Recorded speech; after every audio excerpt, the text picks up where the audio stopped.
وَإِنْ خِفْتُمْ أَلَّا تُقْسِطُوا فِي الْيَتَامَى فَانكِحُوا مَا طَابَ لَكُم مِّنَ النِّسَاءِ مَثْنَىٰ وَثُلَاثَ وَرُبَاعَ فَإِنْ خِفْتُمْ أَلَّا تَعْدِلُوا فَوَاحِدَةً أَوْ مَا مَلَكَتْ أَيْمَانُكُمْ ذَلِكَ أَدْنَىٰ أَلَّا تَعُولُوا، اور اگر تمہیں خوف ہو کہ تم یتیم لڑکیوں سے انصاف نہ کر سکو گے تو دوسری عورتوں میں سے جو تمہیں پسند آئیں 2 اور 3 اور 4 سے نکاح کر لو۔ پھر اگر تمہیں ڈر ہو کہ تم عدل نہ کر سکو گے تو ایک ہی کافی ہے، یا تمہارے دائیں ہاتھ جن کے مالک ہوئے یعنی لونڈیاں، یہ زیادہ قریب ہے کہ تم ایک کی طرف نہ جھک جاؤ۔ وَإِنْ خِفْتُمْ أَلَّا تُقْسِطُوا فِي الْيَتَامَى، یہاں یتیم بچیوں کے اولیاء کو خطاب ہے جو ان کے ذمہ دار ہے، یعنی اگر تمہیں ڈر ہو کہ ان یتیم بچیوں کے ساتھ نکاح کر کے ان کے ساتھ انصاف کا معاملہ نہ کر سکو گے، مہر کم دو گے یا ان کے ساتھ اچھا برتاؤ نہ کر سکو گے، تو ان کے علاوہ دوسری بچیوں سے شادی کرو، اور اس میں زیادہ تر میکسیمم کہاں تک جا سکتے ہو؟ 4 تک۔ اصل میں اس آیت کے پیچھے ایک کانٹیکسٹ ہے، ایک حضرت عائشہ کی وہ روایت ہے جس سے عرب معاشرے کی ایک جھلک بھی پتہ چلتی ہے اور اس آیت کی پوری طرح سمجھ بھی آتی ہے۔ عروہ بن زبیر جو حضرت عائشہ کے بھانجے ہیں، وہ کہتے ہیں کہ انہوں نے حضرت عائشہ سے اس آیت کا مطلب سمجھا کہ اس کا کیا مطلب ہے، تو عائشہ رضی اللہ عنہا نے فرمایا، اے میرے بھانجے، اس سے مراد وہ یتیم لڑکی ہے جو اپنے سرپرست کی زیر کفالت ہوتی، وہ اس کے مال میں بھی شریک ہوتی، پھر اس سرپرست کو اس کا مال اور جمال پسند آ جاتا تو اس سے نکاح کر لیتا، لیکن مہر دینے کی بابت اس کی نیت بدلی ہوئی ہوتی، یعنی وہ اسے اتنا مہر نہ دیتا جو اس لڑکی کو کسی دوسرے مرد سے مل سکتا تھا۔ تو اس سے منع کیا گیا کہ یتیم لڑکی کا حق کے مہر نہ مارا جائے، اور صرف یتیم لڑکی کا نہیں، کسی بھی عورت کا حق کے مہر مارنا جو ہے یہ بھی کبیرہ گناہوں میں سے ایک ہے۔ وَإِنْ خِفْتُمْ أَلَّا تُقْسِطُوا فِي الْيَتَامَى، اگر تمہیں ڈر ہو کہ تم یتیم بچیوں کے معاملے میں انصاف نہیں کر سکو گے تو پھر کیا محذوف ہے، یہاں پھر ان سے شادی مت کرو، پھر ان کے علاوہ دوسری عورتوں سے شادی کرو۔ اور شادی کے معاملے میں یہاں ایک اور اصول بتا دیا گیا ساتھ ہی اس کانٹیکس میں کہ فَانكِحُوا مَا طَابَ لَكُمْ، نکاح کرو جو تمہیں پسند آئے، یعنی اس سے یہ پتہ چلتا ہے کہ زبردستی کا نکاح نہیں کرنا چاہیے۔ طابہ کا لفظ طیب سے ہے، یعنی اس عورت سے شادی کرو جس کا دین، مال، حسب، نسب، حسن و جمال اور دیگر صفات جو نکاح کی طرف راغب کرتی ہیں انسان کو، ان کو سامنے رکھو، یعنی ایسے ہی کسی سے شادی مت کر لو کہ جو زبردستی کی ہو اور پھر اس کے بعد تم نبھا نہ سکو۔ اور اسی طرح والدین کو یا جو سرپرست ہیں ان کو بھی کسی لڑکے یا لڑکی کی شادی اپنی مرضی سے جبرن نہیں کر دینی چاہیے، بلکہ جن کی شادی ہو رہی ہے ان کا لحاظ رکھنا چاہیے کہ ان کو بھی یہاں رشتہ پسند ہے یا نہیں۔ فَانكِحُوا مَا طَابَ لَكُمْ، اور طابہ کا لفظ طیب سے بھی ہے، یعنی ایک اور معیار بھی دیا جا رہا ہے کہ شادی اس بندے یا بندی سے کرو، یہاں تو خیر عورتوں کی بات ہے، لیکن دونوں لحاظ سے کہ جو طیب ہوں، پاکیزہ کردار کے مالک ہوں، اچھے لوگ ہوں، نہ کہ کسی کے ساتھ بھی وقتی طور پر اس کے حسن سے متاثر ہو کر تم شادی کر لو۔ اور پھر ہمارے دین نے ہمیں سکھایا ہے کہ تنکح المرأة لأربع لمالها ولحسبها ولجمالها ولدینها فاظفر بذات الدین تربت یداک، عورت کے ساتھ 4 باتوں کی وجہ سے شادی کی جاتی ہے، اس کے مال کی وجہ سے، اس کے حسب نسب کی وجہ سے، اس کی خوبصورتی کی وجہ سے، اس کے دین کی وجہ سے۔ تم دین والی لڑکی کے ساتھ شادی کرو، تمہارے ہاتھ خاک آلود ہوں، یعنی طیب عورت کا انتخاب کرو، اچھی عورت کا انتخاب کرو، اور اس کے لیے یہ بھی حکم ہے کہ نکاح سے پہلے عورت کو دیکھ لیا جائے۔ اور ایک حدیث میں آتا ہے رسول اللہ صلی اللہ علیہ وسلم نے فرمایا، اپنے نطفوں کے لیے اچھی عورت کا انتخاب کرو، ہم پلہ عورتوں سے نکاح کرو، اور ہم پلہ مردوں کو اپنی بیٹیوں کا نکاح کر کے دو۔ یعنی بہت زیادہ معاشرتی فرق بھی نہیں ہونا چاہیے، کیونکہ اس میں کیا ہوتا ہے کہ پھر اگر لڑکی بہت امیر گھرانے سے ہو تو لڑکا عموماً احساس کمتری کا شکار ہو جاتا ہے، اور پھر وہ ہر وقت لڑکی کو ٹارچر کرتا رہتا ہے۔ اگر زیادہ پڑھی لکھی ہو مرد کے مقابلے میں تب بھی مرد احساس کمتری کا شکار ہو جاتا ہے، یا یہ کہ مرد بہت ہائیلی ایجوکیٹڈ ہو اور لڑکی بالکل ان پڑھ ہو تو تب بھی وہ میچ نہیں بنتا۔ یعنی جب میچ کرو تو پھر اس میں کچھ سملیرٹیز بھی ہونی چاہیے تاکہ نباہ ہو سکے۔ اور حد کیا ہے نکاح کی؟ مثنا، یعنی ایک کے بعد 2، 3 اور 4 تک شادی کر سکتے ہو، 4 سے زیادہ کی اجازت ہمارے دین میں نہیں۔ وہ صرف نبی صلی اللہ علیہ وسلم کے لیے تھا، اور اس آیت کے بھی کانٹیکس میں آتا ہے کہ غیلان بن سلمہ ثقفی نے جب اسلام قبول کیا تو اس کے نکاح میں 10 بیویاں تھیں، تو آپ نے فرمایا 4 کو منتخب کر لو، باقی کو فارغ کر دو، تو ایسے ہی ہوا. لیکن 4 تک رخصت دی جا رہی ہے، کوئی حکم نہیں دیا جا رہا، یعنی 4 تک کی اجازت ہے. اس کا یہ مطلب نہیں کہ یہ ہر مرد کو حکم دیا جا رہا ہے کہ وہ ضرور 4 تک شادیاں کرے یا 2 شادیاں کرے یا 3 شادیاں کرے، کیونکہ آگے ہی فرمایا فَإِنْ خِفْتُمْ أَلَّا تَعْدِلُوا فَوَاحِدَةً، پھر اگر تمہیں ڈر ہو کہ تم عدل نہیں کر سکو گے تو ایک ہی پھر ٹھیک ہے. یعنی ہر انسان کو اپنا پتا ہوتا ہے کہ میں مالی اعتبار سے، جسمانی اعتبار سے کہاں کھڑا ہوں، میرے حالات کیا ہیں، میرے گھر کے حالات، میرے معاشرے کے جو آس پاس کے لوگ ہیں ان کے حالات کیا ہیں، اور اس کے مطابق وہ فیصلہ کرے، نہ کہ صرف ایک بیوی سے ناراض ہو کر یا اس کی کوئی عادت پسند نہیں تو ہر وقت اس کو دھمکی دیے رکھے میں دوسری کر لوں گا، میں دوسری کر لوں گا. تو یہ طریقہ درست نہیں ہے. ہاں اگر کوئی کرنا چاہتا ہے تو اسلامی لحاظ سے 4 تک حلال ہے، یعنی وہ حرام کے دائرے میں نہیں. اور اس کی اجازت بھی اسی لیے دی گئی کہ بعض مردوں کی ضرورت ایک سے زائد کی بھی ہو سکتی ہے، تو اس صورت میں وہ حرام کی طرف نہ جائے بلکہ حلال طریقے سے نکاح کرے. فَإِنْ خِفْتُمْ أَلَّا تَعْدِلُوا فَوَاحِدَةً، کہ ایک سے زیادہ بیویاں رکھنے کی صورت میں انصاف کرنا چونکہ مشکل ہے، کسی کی طرف قلبی میلان زیادہ ہوگا یا ضروریات زندگی اس کو زیادہ فراہم کی جا رہی ہوں گی، تو پھر ایسی صورت میں ایک ہی کافی ہے. اس حقیقت کو ایک اور جگہ پر مزید واضح کیا گیا سورۃ النساء میں ہی، وَلَن تَسْتَطِيعُوا أَن تَعْدِلُوا بَيْنَ النِّسَاءِ وَلَوْ حَرَصْتُمْ فَلَا تَمِيلُوا كُلَّ الْمَيْلِ فَتَذَرُوهَا كَالْمُعَلَّقَةِ وَإِن تُصْلِحُوا وَتَتَّقُوا فَإِنَّ اللَّهَ كَانَ غَفُورًا رَحِيمًا. اور تم عورتوں کے درمیان ہرگز عدل نہیں کر سکتے، اگرچہ تم اس کی حرص کرو تو تم ایک کی طرف پوری طرح مائل نہ ہو جاؤ اور دوسری کو لٹکتی ہوئی چیز کی طرح چھوڑ دو. اور اگر تم اصلاح کرو اور تقوی اختیار کرو تو بے شک اللہ بہت بخشنے والا، رحم فرمانے والا ہے. نبی صلی اللہ علیہ وسلم نے اپنی بیویوں کے درمیان عدل کیا، اور جو عدل نہ کرے اس کی سزا کیا ہے. رسول اللہ صلی اللہ علیہ وسلم نے فرمایا جس شخص کی 2 بیویاں ہوں اور وہ ایک کو دوسری پر ترجیح دیتا ہو، یعنی ناانصافی کرتا ہو، وہ قیامت کے دن اس طرح آئے گا کہ اس کے جسم کا ایک حصہ گر چکا ہوگا. او ما ملکت ایمانکم، یا پھر جن کے تمہارے دائیں ہاتھ مالک ہیں، یعنی تم لونڈیوں پر اکتفا کر لو، کیونکہ لونڈیوں کے درمیان باری تقسیم کرنا یا عدل کرنا فرض نہیں ہے. اور لونڈی سے مراد وہ عورتیں ہیں جو غلام بنائی جاتی ہیں، ما ملکت ایمانکم یعنی غلام عورتیں جو ہیں.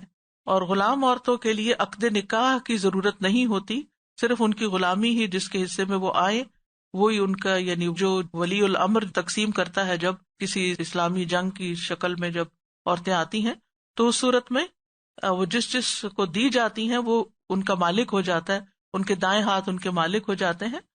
اور پھر اس کے بعد وہاں نہ گواہوں کی ضرورت ہوتی ہے نہ حق مہر کی ضرورت ہوتی ہے.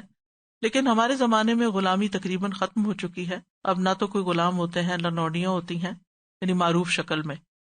لیکن اگر کبھی ایسا کوئی موقع ہو یعنی جنگی قیدیوں کی شکل میں اور وہاں پر ایسے احکام لاگو ہوتے ہوں تو پھر ان چیزوں کو دیکھا جائے گا. خیر یہاں اس وقت لونڈی غلام کے بارے میں بات کرنے کا موقع نہیں ہے، لیکن مختصراً یہ اتنا کافی ہے کہ لونڈی کے جو حقوق ہیں وہ آزاد عورت کے مقابلے میں کم ہوتے ہیں. ذالک ادنیٰ اللہ تعولوا، یہ حکم اس لیے دیا جا رہا ہے کہ تم ظلم نہ کرو، حق سے نہ ہٹ جاؤ. یعنی اگر کسی کو خوف ہے کہ وہ اتنا عدل بھی نہیں کر سکتا جتنا واجب ہے تو پھر اس کو دوسرا نکاح نہیں کرنا چاہیے، کیونکہ اگر اس نے پھر عدل نہ کیا تو ظلم کا شکار ہوگا، اور ظلم جو ہے وہ قیامت کے دن اندھیروں میں سے ہوگا. تو ایسا کام نہیں کرنا چاہیے جس میں ظلم کا اندیشہ ہو، خواہ وہ جائز ہی کیوں نہ ہو، مباح ہی کیوں نہ ہو. نہ صرف یہ کہ اس معاملے میں بلکہ کسی اور معاملے میں بھی جہاں انسان یہ سمجھے کہ میں دوسروں کے حقوق پورے نہیں کر سکتا، ان پر زیادتی کروں گا، تو اس سے کنارہ کشی اختیار کرنا ہی بہتر ہے. وَآتُوا النِّسَاءَ صَدُقَاتِهِنَّ نِحْلَةً فَإِن طِبْنَ لَكُمْ عَن شَيْءٍ مِّنْهُ نَفْسًا فَكُلُوهُ هَنِيئًا مَرِيئًا. اور عورتوں کو نکاح کے وقت ان کے مہر خوش دلی سے ادا کیا کرو، اور پھر اگر وہ خود اپنی خوشی سے کوئی چیز تمہارے لیے مہر میں سے چھوڑ دیں تو اسے خوشگوار اور خوش مزہ سمجھ کر کھاؤ. یتیموں کے حقوق کے بعد دوسری کمزور مخلوق یعنی عورت کے حقوق کا ذکر کیا گیا ہے. زمانہ جاہلیت میں معاشرے کے اندر ان 2 کے حقوق مارے جاتے تھے خاص طور پر، یتیموں کے اور عورتوں کے. تو یہاں پر اس صورت میں ایک کمزور طبقے کے حقوق کے بعد اب دوسرے کا ذکر کیا جا رہا ہے، اور خاص طور پر ان کے مال کے بارے میں زیادتیاں کی جاتی تھیں. یتیموں کا مال ہڑپ کر لیا جاتا تھا اور عورتوں کا مال. تو اسی لیے قرآن نے ان دونوں کے حقوق کی حفاظت کی ہے. وَآتُوا النِّسَاءَ صَدُقَاتِهِنَّ نِحْلَةً، یہ مردوں کو حکم دیا جا رہا ہے کہ جو نکاح کر رہے ہوں وہ عورتوں کو ان کے مہر خوشی سے دیں. نحلہ کا مطلب ہوتا ہے خوش دلی اور اطمینان قلب کے ساتھ. مہر ادا کرنے میں ٹال مٹول نہیں کرنی چاہیے، اور ادا کرتے ہوئے اس میں سے کچھ کم نہیں کرنا چاہیے. مہر کو کم نہیں کرنا چاہیے. پھر اسی طرح مہر ادا کر کے احسان نہیں جتانا چاہیے، اور بار بار جتانا نہیں چاہیے کہ میں نے تمہیں اتنا دیا، کیونکہ یہ تو واجب ہے، یہ تو ایک فریضہ ادا کیا جا رہا ہے، احسان نہیں کیا جا رہا. احسان تو وہ ہے کہ جو حق سے زیادہ دیا جائے. تو حق کے مہر ادا کرنا ضروری ہوتا ہے، اگرچہ وہ معمولی ہی کیوں نہ ہو، تھوڑا ہی کیوں نہ ہو. نبی صلی اللہ علیہ وسلم نے ایک آدمی سے فرمایا کہ نکاح کرو خواہ لوہے کی انگوٹھی ہی دے کر، یعنی اگر زیادہ کچھ بھی نہیں اور تمہارے پاس مہر میں دینے کو تو کچھ تو لازمی دینا پڑے گا. عرب معاشرے میں ایک اور رسم بھی تھی، حق کے مہر سے بچنے کے لیے نکاح شغار کیا کرتے تھے. اور نکاح شغار کیا ہے کہ کوئی شخص اپنی بیٹی کا نکاح کسی کے ساتھ اس شرط پر کر دے کہ وہ دوسرا شخص بھی اپنی بیٹی کا نکاح اس سے کرے گا، یعنی دونوں اپنی اپنی بیٹیاں ایک دوسرے کو دے دیں اور ان دونوں کا کوئی حق کے مہر مقرر نہ ہو. یعنی ویسے یہ نکاح تو حلال ہے اگر ایسا کوئی کرنا چاہے، لیکن دونوں کو حق کے مہر ملنا چاہیے، ایک دوسری کے بدلے میں نہیں دی جا سکتی. وٹا سٹا میں اگر مہر دیا جا رہا ہے تو کوئی حرج نہیں، لیکن اگر وٹا سٹا میں صرف ایکسچینج ہو رہے ہیں خواتین اور ان کا مہر نہیں دیا جا رہا تو یہ ظلم ہے. اور یہاں پر آپ دیکھیے وَآتُوا النِّسَاءَ صَدُقَاتِهِنَّ، ان کے مہر ہے، یہ ان کا حق ملکیت ہے، یہ تمہارے ہیں ہی نہیں، یہ تو ان کا حق ہے جو تمہیں ان کو دینا ہوگا. فَإِن طِبْنَ لَكُمْ عَنْ شَيْءٍ مِّنْهُ نَفْسًا، پھر اگر وہ خوش دلی سے تمہیں اس میں سے کچھ دے دیں، یعنی عورت اگر خوشی سے مہر معاف کر دے تو مہر ساقط ہو سکتا ہے، کچھ حصہ یا سارا حصہ. عام طور پر ہمارے ہاں کیا رواج ہے کہ مہر گولڈ کی شکل میں دیا جاتا ہے، یعنی جو زیورات پہنائے جاتے ہیں اس کو مہر ڈکلیئر کر دیا جاتا ہے. کچھ دن تک تو عورت بیچاری وہ پہنتی ہے یا نہیں پہنتی، وہ سنبھالنے کے چکر میں اس کو رکھوا دیا جاتا ہے، اور کسی خاص موقع پر دکھاوے کے لیے نکال کے دے دیا جاتا ہے. اور پھر ہسبینڈ کو بزنس کرنا ہے، ہسبینڈ کو مکان خریدنا ہے، ہسبینڈ کو کوئی اور کام کرنا ہے، اب وہ کسی نہ کسی طریقے سے، کبھی بہانے سے اور کبھی زور زبردستی سے عورت سے وہ زیور نکلوا لیتے ہیں، اور کبھی ادھارا بھی لیتے ہیں لیکن پلٹ کے نہیں دیتے. بے شمار ایسے واقعات ہیں. تو یہ بہت بڑا ظلم اور زیادتی ہے کہ عورت کا مہر جو اس کی اپنی ملکیت ہے وہ جو چاہے کرے، وہ چاہے شوہر کو دوبارہ دے دے اپنی خوشی سے، لیکن خوشی سے، زبردستی نہیں، جبرن نہیں. چاہے وہ سارا صدقہ کر دے، چاہے وہ اپنے پیرنٹس کو دے دے، چاہے وہ اپنے اوپر خرچ کرے، وہ جو چاہے کرے، جیسے کسی بھی مال کا مالک اس مال کے ساتھ تصرف کرتا ہے. لیکن شوہر اس کو اپنا حق نہ سمجھے کہ یہ میرا ہے. اور عام طور پہ ہمارے معاشرے میں کیا سمجھا جاتا ہے کہ مہر اس وقت دیتے جب طلاق دینی، تو اس لیے طلاق نہیں دیتے، وہ بھی تم خلا لے لو، ہم نہیں طلاق دیتے، خلا لے لو، کیونکہ طلاق میں تو پھر مہر واپس کرنا ہوگا. اور اسی طرح دھوکہ دے کر بھی معاف نہیں کروانا چاہیے، یعنی اچھا میں ایک بات کہوں مانو گی، اور وہ کیا ہے، یعنی جو مہر میں نے تمہیں دیا تھا وہ مجھے واپس کر دو. تو اس قسم کے فراڈ نہیں کرنے چاہیے، یہ عورت کا حق ہے. اور اگر جو نہیں دے گا اس کو کیا کہا گیا ہے، حق کے مہر کا ارادہ نہ رکھنے والا زانی ہے. رسول اللہ صلی اللہ علیہ وسلم نے فرمایا، جو شخص کسی عورت سے تھوڑے یا زیادہ مہر پر شادی کرے اور اس کے دل میں مہر ادا کرنے کا ارادہ نہیں، تھوڑا رکھا یا زیادہ رکھا اور ارادہ نہیں کہ دینا ہے، نیت ہی نہیں، اس نے اسے دھوکہ دیا اور پھر فوت ہو گیا، یعنی مہر ادا کیے بغیر، اور اسے اس کا حق نہیں دیا، تو وہ قیامت کے دن اللہ سے زانی ہونے کی حالت میں ملاقات کرے گا. زنا کا گناہ اس کے سر پر ہوگا، اتنا بڑا گناہ ہے یہ. لیکن ہمارے ہاں عموماً اس کی شدت کو سمجھا ہی نہیں جاتا اور عورت کو اس کے حق سے محروم کیا جاتا ہے. پھر اگر وہ خوشی سے دے دیں فَكُلُوهُ هَنِيًّا مَرِيئًا، تو پھر تم خوشگواری سے کھا سکتے ہو، یعنی بعض اوقات عورت ویسے تو نرم دلی ہوتی ہے، اور جو عورت خامن سے زیادہ محبت کرتی ہو وہ عموماً پھر اپنی محبت کو اس طرح ثابت کرنا چاہتی ہے کہ جو مجھے تم نے دیا ہے تم لے لو، یا یہاں ضرورت ہے وہاں ضرورت ہے، یہ بھی لے لو وہ بھی لے لو، حتیٰ کہ مہر کے علاوہ بھی اگر اس کے پاس کوئی مال ہے تو وہ بھی لا کے اس کے قدموں میں رکھ دیتی ہے. عموماً ہمارے ہاں اسی قسم کی مثالیں ملتی ہیں. تو اگر عورت خود دے رہی ہے تو فَكُلُوهُ، پھر مال کے ساتھ ہمیشہ کھانے کا ذکر آتا ہے. اس کا یہ مطلب نہیں کہ وہ دے تو اس کو کھانے پہ اڑا دو، اس کا مطلب یہ ہے کہ اس کو استعمال کر لو، یعنی یہ اب تمہارے لیے حلال اور پاکیزہ ہے، اس میں کوئی گناہ نہیں، اس کے بارے میں کوئی باس پرس نہیں کی جائے گی. اور ہنی ان کا لفظ جو ہے، ہنی ہر اس چیز کو کہتے ہیں جس میں کوئی مشقت پیش نہ آئے اور نہ ہی اس کھانے کے بعد کوئی خرابی لاحق ہو. خوشگوار کھانے کے لیے ہنی الطعام کہا جاتا ہے. اور ہنا کا لغوی معنی ہوتا ہے کسی خیر کا بغیر مشقت کے حاصل ہونا. ہنا نام بھی رکھا جاتا ہے، ہنا ہنی بھی نام رکھا جاتا ہے. اور مریعہ کا معنی ہوتا ہے ایسا کھانا جس سے بیمار نہ ہو انسان، جس میں کوئی بیماری نہ ہو، یعنی اس چیز کو کہتے ہیں جس کا انجام اچھا ہو. امرا الطعام کہتے ہیں اس وقت جب کھانا ہضم ہو جائے اور اس کا انجام اچھا ہو. دونوں چیزوں سے، یعنی لینے میں خوشی بھی ہو اور پھر لے کر اس کا انجام بھی اچھا ہو. یہ نہ کہ عورت کل پھر دوبارہ مانگ بیٹھے یا تو کوئی تانا دے. یعنی حالات کی مناسبت سے اس بات کا فیصلہ کرو. وَلَا تُؤْتُوا السُّفَهَاءَ أَمْوَالَكُمُ الَّتِي جَعَلَ اللَّهُ لَكُمْ قِيَامًا وَارْزُقُوهُمْ فِيهَا وَاكْسُوهُمْ وَقُولُوا لَهُمْ قَوْلًا مَّعْرُوفًا. اور تم اپنے مال نادانوں کے حوالے مت کرو، سفہاء کے حوالے مت کرو، جنہیں اللہ نے تمہارے لیے قیام زندگی کا ذریعہ بنایا ہے، اور انہیں اس میں سے کھلاؤ اور پہناؤ اور ان سے بھلے طریقے سے بات کرو. سبحان اللہ، کیا خوبصورت انداز ہے کہ یتیموں کے ساتھ کیسا سلوک کرو. وَلَا تُؤْتُوا السُّفَهَاءَ أَمْوَالَكُمْ، اور سفہاء یعنی مراد اس سے ناسمجھ بچے ہیں.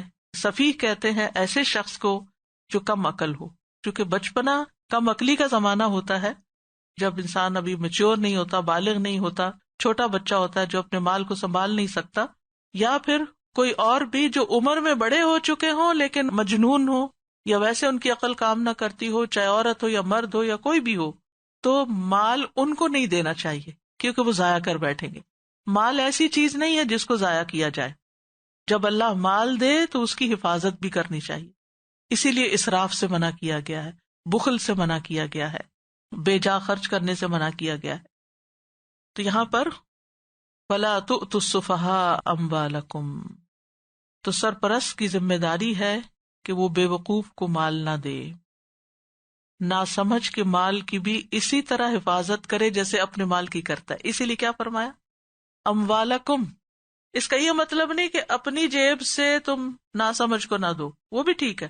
جیسے چھوٹے بچے ہوتے ہیں کہ ماں باپ بعض اوقات لاڈ میں بچوں کو بگاڑ دیتے ہیں جیب خرچ کے نام پر بہت بڑی بڑی رقمیں یا چیزیں دے کر، تو وہ بھی نہیں ہونا چاہیے. یعنی اعتدال میں رہو. لیکن یہاں مراد خاص طور پر وہ یتیم بچے ہیں جو ابھی چھوٹے ہیں، جو اپنے مال کی حفاظت نہیں کر سکتے. تو اموالکم سے مراد دراصل یتیموں کے مال ہیں، تمہارے اپنے مال نہیں ہیں. یہ خاص سمجھنے کی بات ہے یہاں، یعنی ان کے مال کی بھی حفاظت کرو. اور یہ بات کوئی معمولی نہیں ہے، یہ حکم بھی بڑا اہم ہے. رسول اللہ صلی اللہ علیہ وسلم نے فرمایا 3 قسم کے آدمی دعا کرتے ہیں لیکن ان کی دعا قبول نہیں ہوتی، اور ان میں سے ایک کون ہے؟ وہ آدمی جس نے بے وقوف آدمی کو مال دے دیا ہو، حالانکہ اللہ تعالیٰ نے فرمایا ہے اپنے مال بے وقوفوں کے حوالے نہ کرو. یعنی اس شخص کی پھر دعائیں قبول نہیں ہوتی. کیونکہ بعض اوقات آپ دیکھیں کہ بچے وقت سے پہلے گاڑی چلانے لگتے ہیں، ماں باپ ان کو گاڑیاں لے کے دے دیتے ہیں. اب نتیجہ کیا ہوتا ہے؟ ینگسٹرز کے کتنے ایسے ایکسیڈنٹس ہوتے ہیں کہ جس میں وہ اپنی جان تک کھو دیتے ہیں. تو ذمہ دار کون ہے؟ ذمہ دار تو ماں باپ ہی ہیں جنہوں نے ان کو وہ چیز دے دی. یا اسی طرح قیمتی موبائل، قیمتی گھڑیاں، قیمتی لباس، جس سے ان بچوں کے اندر بچپن سے ہی ایک تکبر سا آ جاتا ہے، یا پھر ایک شو آف کا جذبہ پیدا ہو جاتا ہے، ان کے اخلاق کو بگاڑ دیتا ہے. تو اس لیے ان کو مال نہیں دینا چاہیے. التی جعل اللہ لکم قیاما، وہ مال جسے اللہ نے تمہارے لیے قیام زندگی کا ذریعہ بنایا. یعنی مال دین کے بچاؤ کا ذریعہ ہے، مال دنیا میں انسان کی عزت کا ذریعہ ہے. سلف صالحین کہا کرتے تھے حلال اور پاکیزہ مال مومن کا ہتھیار ہے. اور آپ یہ بھی کہتے تھے کہ میں اتنا مال چھوڑ جاؤں جس کا اللہ تعالیٰ کل کو مجھ سے حساب بھی لے، یہ زیادہ بہتر ہے اس بات سے کہ میں لوگوں کا محتاج ہو کر رہ جاؤں، یعنی کسی کے آگے ہاتھ پھیلانا پڑے۔ وہ کہا کرتے تھے تجارت کرو اور کماؤ، کیونکہ تم ایسے زمانے میں ہو کہ جب انسان محتاج ہو جاتا ہے تو سب سے پہلے وہ اپنے دین کو کھانے لگتا ہے، دین بیچتا ہے۔ صحیح بخاری کی ایک روایت میں آتا ہے، نبی صلی اللہ علیہ وسلم نے فرمایا، بے شک دنیا کا یہ مال ہرا بھرا اور شیریں ہے، مسلمان کا وہ مال کتنا عمدہ ہے جو حلال ذرائع سے کمایا ہو، پھر اس نے اسے اللہ کے راستے میں یتیموں اور مسکینوں اور مسافروں کے لیے وقف کر دیا، یعنی خوب کمائے اور خوب نیکی کے رستوں میں خرچ بھی کرے، یعنی اپنی آخرت بنائے، کیونکہ مال بھی صدقہ جاریہ بنتا ہے۔ اور نیک آدمی کے لیے مال اور بھی اہم ہے۔ آپ نے فرمایا، اے یعنی عمرو بن العاص کو جب آپ ایک سریے کے لیے بھیج رہے تھے، آپ نے فرمایا کہ اپنے کپڑے اور اسلحہ تنظیم کر کے میرے پاس آؤ، تو وہ اسی طرح آئے، آپ وضو کر رہے تھے، آپ نے اوپر سے نیچے تک دیکھا، تو آپ نے فرمایا میرا ارادہ ہے میں تمہیں ایک لشکر کا امیر بنا کر روانہ کروں، اللہ تعالیٰ تمہیں صحیح سالم اور مال غنیمت کے ساتھ واپس لائے، اور میں تمہارے لیے مال کی اچھی رغبت رکھتا ہوں۔ حضرت عمر کہتے ہیں، میں نے عرض کیا یا رسول اللہ، میں نے مال و دولت کی خاطر اسلام قبول نہیں کیا، میں نے جہاد میں رغبت کی وجہ سے اسلام قبول کیا، اور اس لیے کہ آپ کا ساتھ مجھے حاصل ہو جائے۔ آپ نے فرمایا، اے عمر، نیک آدمی کے لیے اچھا مال کیا ہی خوب ہوتا ہے، کیونکہ وہ اسے نیکی کے رستوں میں ہی لگائے گا، اچھے کاموں میں لگائے گا، ضائع نہیں کرے گا، اور اس مال کے ذریعے اپنی آخرت بنائے گا، درجات کی بلندی کرے گا۔ اور اسی طرح دینے والا ہاتھ لینے والے ہاتھ سے بہتر ہوتا ہے، اور مانگنے کی بجائے انسان کو محنت کرنی چاہیے اور مال کی حفاظت کرنی چاہیے، جو خاص طور پر اس آیت میں ہمیں حکم مل رہا ہے مال کی حفاظت کا ہے۔ اور مال چونکہ ایک آزمائش بھی ہے اور اسے درست جگہ پر خرچ کرنا چاہیے۔ دنیاوی ضروریات پر انسان خرچ کرے لیکن اسراف نہ کرے، اس سے زیادہ اللہ کے راستے میں خرچ کرے، نیکی کے کاموں میں خرچ کرے، کیونکہ انما المؤمنون الذین آمنوا باللہ ورسولہ ثم لم يرتابوا وجاہدوا باموالہم وانفسہم فی سبیل اللہ اولئک ھم الصادقون۔ مومن تو وہی ہیں جو اللہ اور اس کے رسول پر ایمان لائے، پھر انہوں نے شک نہیں کیا اور انہوں نے اپنے مالوں اور اپنی جانوں کے ساتھ اللہ کی راہ میں جہاد کیا، یہی لوگ سچے ہیں۔ رسول اللہ صلی اللہ علیہ وسلم نے فرمایا، جس نے اللہ کی راہ میں کوئی چیز خرچ کی اس کے لیے اس کا 700 گنا لکھا جاتا ہے۔ اور اللہ کی رضا ہی کے لیے خرچ کرنا چاہیے، اللہ تعالیٰ کا قرب حاصل کرنے کے لیے، اور ضائع نہیں کرنا چاہیے، اسراف اور فضول خرچی سے بچنا چاہیے، کیونکہ فضول خرچ لوگ جو ہیں وہ شیطان کے بھائی ہوتے ہیں، اور اللہ تعالیٰ مسرفین سے محبت نہیں رکھتا۔ اور مال کے بارے میں قیامت کے دن 2 سوال ہوں گے کہ کہاں سے کمایا اور کہاں خرچ کیا۔ وَارْزُقُوهُمْ فِيهَا، اور انہیں اس میں سے رزق دو، یعنی ان اموال کو ان کے کھانے پینے میں خرچ کرو، ان کے لباس اور ان کی ضروریات پر خرچ کرو، یعنی ان کی تعلیم پر خرچ کرو، جو بھی ان کی ضروریات ہیں۔ وَاكْسُوهُمْ بِهَا، اور ان کو لباس بھی دو، یعنی ان کو کھانے پینے کے لیے دو، لباس وغیرہ بھی دو۔ یہاں پر ایک خاص بات ہے، وَارْزُقُوهُمْ فِيهَا کہا گیا ہے، منہا نہیں کہا گیا۔ جب یہ کہا جائے نا وَارْزُقُوهُمْ منہا، اس میں سے خرچ کرتے رہو اور کرتے رہو کرتے رہو، ایک دن کیا ہوگا، بٹھا بیٹھ جائے گا، کچھ بھی نہیں بچے گا۔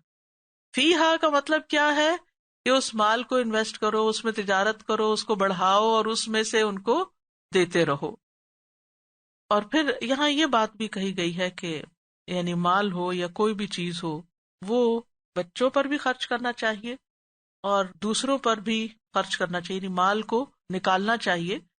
مثلاً آپ اگر خود ہی اچھے اچھے کپڑے پہنے جا رہے ہیں اور یتیم بچے گھر میں اور وہ پھٹے پرانے کپڑے پہنے ہوئے ہیں، یا آپ اچھے اچھے کھانے کھا رہے ہیں اور ان کا کھانا بس ایسے ہی معمولی سا بنا کے رکھ دیا ہے، تو پھر اس سے کیا ہوگا، ان کے اندر ایک نفرت پیدا ہوگی، اور آپ یہ سوچ کے ان کے لیے نہیں بناتے یا نہیں ان کو کپڑا دیتے کہ یہ بڑے ہوں گے تو پھر ان کو اس وقت دے دیں گے، نہیں، اس میں سے ان پر آسان طریقے سے خرچ کرتے رہو تاکہ ان کے اندر وہ چیز پیدا نہ ہو، کیونکہ انسانی نفس کے اندر ایک طمع اور ایک ہرس بھی ہوتی ہے نا، اور انسان جب دوسرے کو دیکھتا ہے کہ اس کے پاس زیادہ ہے، بہن بھائیوں میں بھی آپ دیکھیں کہ پھر وہ ایک طرح سے ہڈن جیلسی سی بھی پیدا ہو جاتی ہے، اور رشتوں کے اندر بھی۔ تو اس لیے انسان اگر خود خرچ کرتا ہے تو اپنے آس پاس کے جو لوگ ہیں ان پر بھی اسے کچھ نہ کچھ خرچ کرنا چاہیے۔ وَقُولُوا لَهُمْ قَوْلًا مَّعْرُوفًا، اور ان کو بھلی بات کہو، یعنی ان سے اچھا وعدہ کرو کہ جب تم بڑے ہو جاؤ گے، کیونکہ وہ تم سے تقاضا کریں گے ہمیں اور بھی چاہیے، ہمیں جوتا چاہیے، کپڑا چاہیے، یہ چاہیے، وہ چاہیے، تو انہیں کہو جب تم بڑے ہوگے پھر تمہیں مل جائے گا، تمہیں سارا تمہارا، پھر اس میں سے جیسے تم چاہو خرچ کرنا. عطا کہتے ہیں اگر مجھے نفع حاصل ہوگا تو میں تمہیں بھی دوں گا، یعنی یہ کہو ان کو، اگر مجھے غنیمت حاصل ہوئی تو میں تمہیں حصہ دوں گا. اور ایک اور قول ہے کہ قول معروف سے مراد دعا دینا ہے، یعنی انہیں دعا دو، بھلی بات کہو. ابن زید کہتے ہیں کہ اگر وہ ان لوگوں میں سے نہ ہو جن پر خرچ کرنا تم پر واجب ہے تو تم ان سے کہو کہ اللہ آپ کو اور ہمیں معاف کرے، اللہ آپ کو برکت دے، یعنی اچھے الفاظ میں ان کو ٹال دو. ایک اور قول یہ ہے کہ قول معروف سے مراد ان سے نرمی سے بات کرنا جس سے ان کا دل خوش ہو جائے، یعنی ان کے اوپر خرچ کرو گے لیکن آپ نے دیکھو اپنے بچے بھی، یتیموں کو چھوڑے اپنے بچے بھی آپ ان کو جو چاہیں لے دیں، وہ کیا کہتے ہیں آپ تو کچھ لے کے ہی نہیں دیتے، اور چاہیے اور چاہیے. تو اس وقت پھر آپ کیا کرتے ہیں؟ ڈانٹ ڈپٹ. یہاں تربیت کا ایک نقطہ ہے کہ اس وقت ڈانٹ ڈپٹ نہیں، قولوا لہم، یعنی اگر یتیم سے اچھے سے بات کرنی تو اپنے بچے سے بھی اچھے سے بات کرو، قولا معروفا کہو، وہ اچھی سی کوئی بات. سورۃ بنی اسرائیل میں آتا ہے وَقُلْ لِعِبَادِي يَقُولُوا الَّتِي هِيَ أَحْسَنُ إِنَّ الشَّيْطَانَ يَنزَغُ بَيْنَهُمْ إِنَّ الشَّيْطَانَ كَانَ لِلْإِنسَانِ عَدُوًّا مُبِينًا. اور میرے بندوں سے کہہ دو وہ بات کہیں جو سب سے اچھی ہو، بے شک شیطان ان کے درمیان جھگڑا ڈالتا ہے، بے شک شیطان ہمیشہ سے انسان کا کھلا دشمن ہے. السلام علیکم. میں دیکھ رہی تھی کہ دیکھیں ریسزم کا آج تک اتنا زیادہ اس کے اوپر بات ہو رہی ہے، ہر جگہ یہی بات ہوتی ہے کہ رنگ، نسل اور اسی بات، اور اسلام نے آج سے کتنے سال پہلے اس بات کو کتنا امپورٹنٹ سمجھا کہ تم ایک ہی جان سے اور اس کے لیے اللہ کے ڈر کو بنیاد بنایا. جی، اور اللہ اپنے رب سے ڈرو. اور اللہ کا ڈر نہیں ہوگا، کیونکہ چاہے کالا ہے چاہے گورا ہے، کچھ ہے، رنگ نسل کا سب سے زیادہ اللہ تعالیٰ نے قرآن میں ذکر کر دیا. استاذہ جی یہاں پر یہ کتنی اچھی بات اللہ سبحانہ و تعالیٰ بتا رہے ہیں کہ ان کو ڈپرائیو نہیں کرو. یہیں سے ساری جڑ شروع ہوتی ہے نا، جب بچپنے سے محبت چھین لی جاتی ہے، حسن سلوک چھینا جاتا ہے، بیسک نیسیسٹیز نہیں دی جاتی ہیں. اگر ماں باپ مر گئے تو اب جس کے ہاتھ میں ہے وہ، چاہے وہ اسٹیپ موم ہے، اسٹیپ فادر ہے، یا پھر چچا ماموں کے گھر ہے، ان سے سلوک ہی اتنا ڈفرینٹ کیا جاتا ہے جس سے کہ پھر یہ بچہ جب بڑا ہوتا ہے تو آلریڈی اس کی جو نفرتیں لے کے اس بڑا کی ہوتا جو ہے. سوچ ہے وہ پوری نیگیٹو ہو چکی ہوتی ہے، اپنے کے لیے بھی اور معاشرے کے لیے بھی، کہ میرے لیے کوئی اچھا نہیں چاہتا. سو اللہ سبحانہ و تعالیٰ یہاں شروع سے یعنی بیج بوتے ہی اچھا کہہ رہے ہیں کہ ان سے اچھی طرح بات کرو، اچھا ان کے ساتھ سلوک کرو، تاکہ یہ کھانا پینا بھی دو اور بات بھی اچھی. جی ایک تو انہی کی بات کو لے کے آگے چلوں گی. ابھی اتفاق سے کل پرسوں ہی کسی سے بات ہو رہی تھی کہ بہت زیادہ میرج میں پرابلمس چل رہی تھی، تو پھر جب وہ کاؤنسلنگ کے لیے گئے تو اسی طرح کے حالات سے بچہ گزرا ہوا تھا، لائک دا گائے. تو پھر کاؤنسلر نے سے کہا کہ جو کچھ تمہارے ساتھ ہوا اس کا بدلہ تم اپنی بیوی سے نہیں لے سکتے. تو وہ یہی سارا کچھ گرجز وغیرہ چلتے جاتے، پھر وہ بےچارے اپنی زندگیوں میں بھی ناکام ٹائپ کی زندگی ہوتی ہے ان کی. اور دوسرے استاد جی ایک بات بھی جب اتق اللہ کو آپ ایکسپلین کرنی تھی تو آپ نے کہا کہ جو برائیاں چھپ کے کی ہیں ان سے چھپ کے توبہ کریں، جو اعلانیہ کی ہیں ان سے اعلانیہ توبہ. تو اس کو تھوڑا سا، اس کا مطلب یہ ہے کہ ایک گناہ انسان تنہائی میں کرتا ہے، یعنی نماز نہیں پڑھتا مثلا، کسی کو نہیں پتا چلا، تو اب کسی کو بتانے کی ضرورت نہیں کہ میں نے نماز نہیں پڑھی. مثال ہے، اللہ نہ کرے کہ کوئی ایسا کرے. لیکن اگر بیوی کے ساتھ لڑائی کی ہے اور اس کو گالی گلوچ کی ہے اور 4 لوگ سامنے تھے، تو پھر جب غصہ ٹھنڈا ہو تو سب کے سامنے معافی مانگے، اینڈ وائس ورسا. سونا جو ہے وہ اگر عورت کا حق میں ہے تو زکوٰۃ بھی وہ دیں. جی ہاں، جس کا حق صدقاتی ہننا ہے نا. اور قرآن میں مہر کے لیے فریضہ کا لفظ بھی استعمال ہوتا ہے، ہمارے ہاں مہر کا لفظ بھی استعمال ہوتا ہے، عربی میں بھی شاید مہر کا لفظ استعمال ہوتا ہے، اور صدقات کا لفظ ہے. تو ہننا ہے نا، ان کی ملکیت ہے،